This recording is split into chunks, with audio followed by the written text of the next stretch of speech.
Welcome to my channel, The World of Science Fiction. Don't forget to like and subscribe to the channel.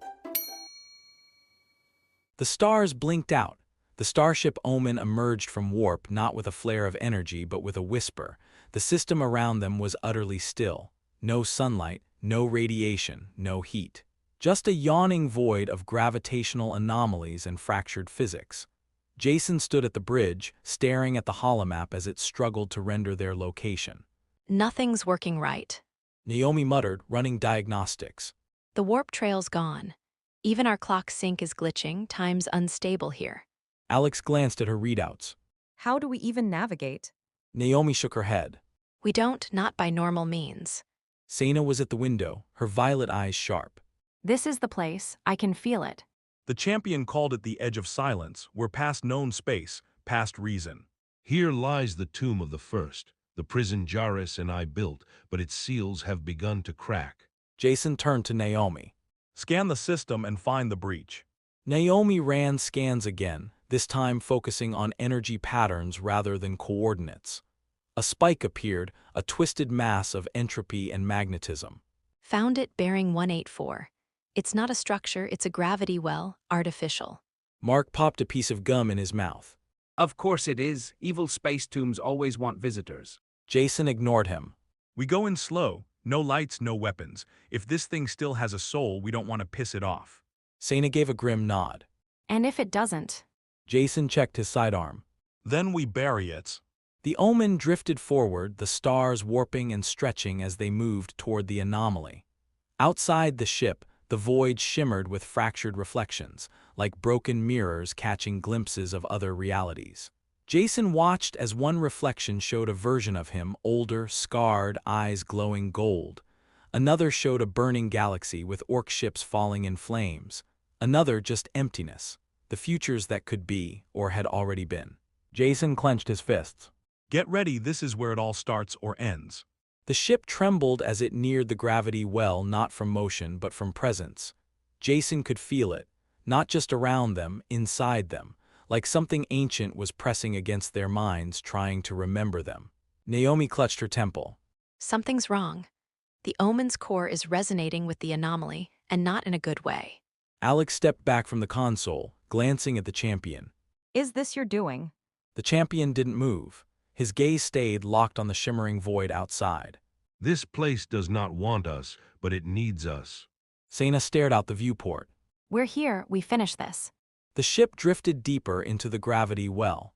The external visuals began to fracture, data streams warping as light bent in impossible directions. And then, they passed through, the silence broke. The void gave way to an enormous orb-like construct, rotating in slow, deliberate spirals, a sphere of obsidian alloy and golden veins, pulsing like a dormant heart. Jason stepped toward the glass. Data poured across her console, spikes in temperature, surges in time displacement, old Orc code overlapping with something darker. Jason turned to the champion. This is where you and Jarrus locked him away. The champion nodded slowly. The first of the Voidborn could not be killed, only sealed, his essence fragmented, his mind scattered. Mark squinted. And now we're knocking on his front door. Brilliant. Jason didn't answer, because the tomb was opening. Massive petals of armor slowly unfolded, revealing an inner chamber of blinding light and shifting geometry. Naomi gasped.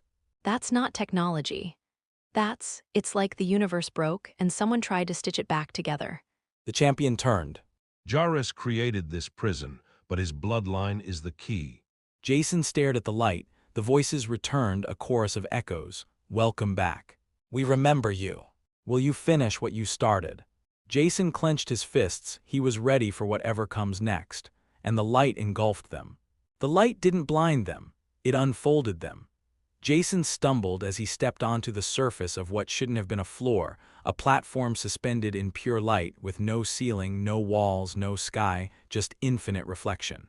The others appeared beside him, materializing one by one like thoughts given shape. Seyna clutched her blade. This isn't a place, it's a memory. Alex scanned the empty space.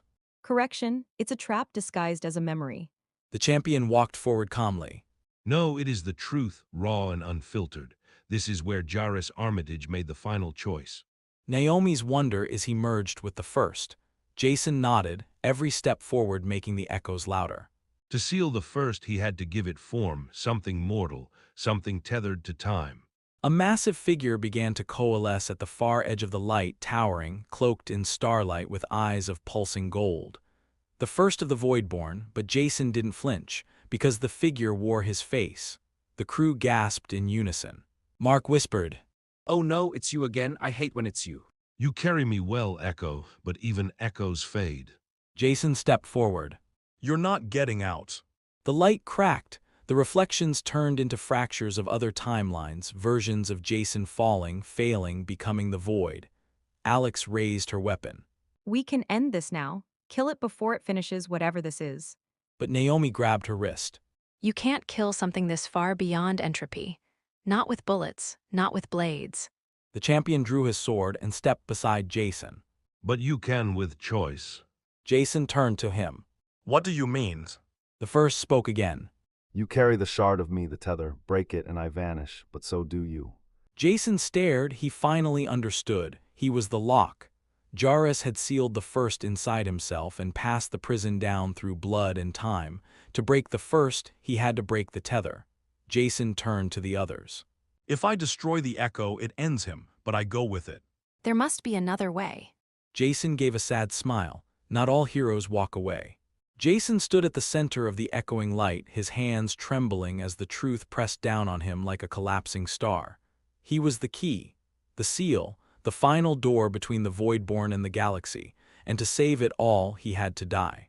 But before he could speak, Seyna grabbed his arm.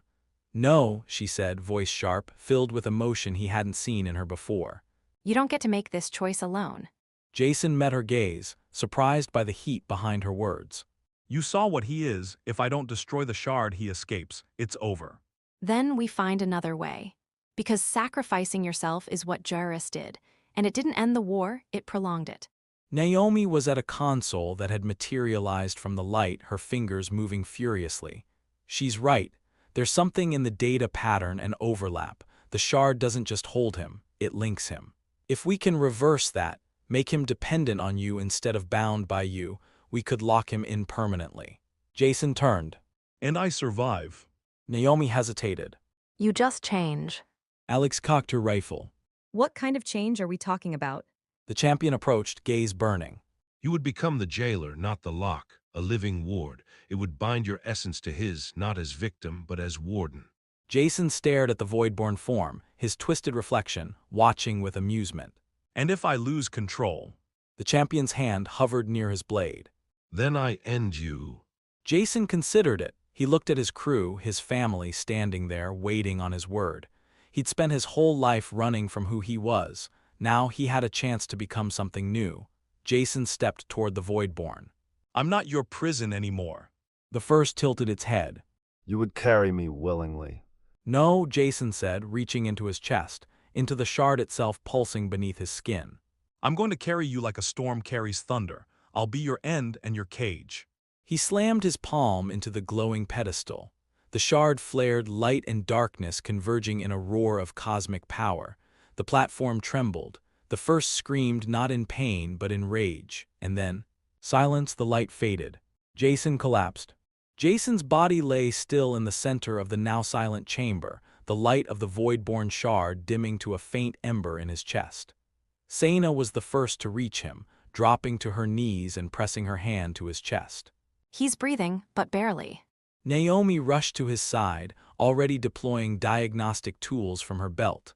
Her fingers trembled, but her voice was steady. The shard didn't kill him, it rewrote him. He's alive, but his readings, his DNA, his brainwave patterns, they're different. Alex kept her rifle up, watching the fading light. What happened with the first? The champion stepped forward, scanning the air with his palm. The echoing presence, the twisting entropy of the Voidborn was gone. He is sealed but not erased. He will remain dormant as long as Jason lives and holds the tether. Mark stared at Jason's unconscious form. So he's basically got a Voidborn roommate in his soul now? Great. That's not gonna cause any long-term issues at all. We need to get him out of here, now. Naomi nodded, her voice tight. I can trigger a recall pulse to the omen. It'll draw us back before the tomb seals again. The champion placed a hand over Jason's shoulder and closed his eyes. The cycle is broken, the ward delayed. You have done what no one else could, Echo. Jason stirred, his eyelids fluttered open. For a heartbeat, his eyes glowed gold, then faded back to their normal color. Did it work? He whispered. Seyna leaned down, a soft smile breaking across her face. It worked. Jason chuckled weakly.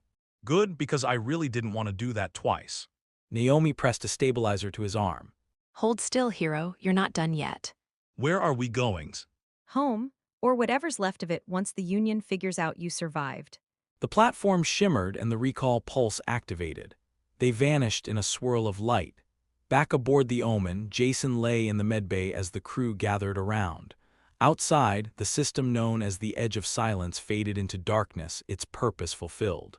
The first was sealed. The champion, silent once more, took up a post near the core. Watching, waiting, Jason's voice, groggy but strong, cut through the quiet. Hey, what's next? Seyna stepped forward and took his hand. Whatever you choose.